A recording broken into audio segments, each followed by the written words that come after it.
Arrivée largement en tête au premier tour à l'Escar avec 46% des voix, la candidate de gauche Valérie Revel est confiante. Cette proche du maire actuel incarne la continuité municipale et elle va bénéficier de la désunion des deux autres listes. Un scénario idéal pour l'emporter dans un contexte très particulier, un entre-deux tours atypique et une pandémie qui s'invite dans tous les thèmes de campagne. Les personnes doivent savoir qu'une commune peut être là aussi pour les protéger. Donc nous serons là aussi pour les protéger, à la fois pour tout ce qui est sanitaire, mais aussi pour les protéger par rapport aux répercussions sociales.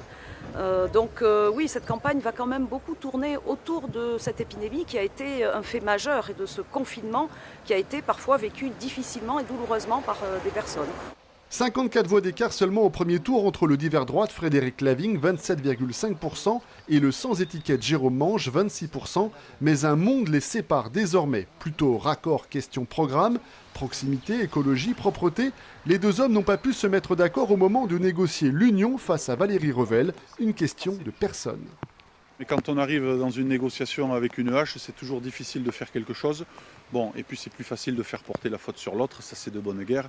Maintenant, comme je vous dis, moi je suis passé à autre chose, on est motivé pour aller chercher cette victoire, parce que sans union, la victoire reste possible. Et le passé a prouvé à l'Escar que l'union ne faisait pas forcément la victoire, ou la désunion en 2008 ne faisait pas forcément la défaite d'ailleurs. Donc on est motivé pour aller chercher cette victoire.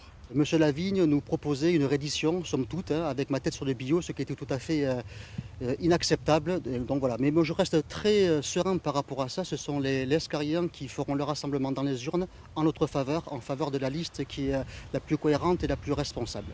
Eux, ce qu'ils veulent, c'est d'avoir une équipe soudée, un maire qui sera à 100% disponible pour la commune. C'est l'essentiel.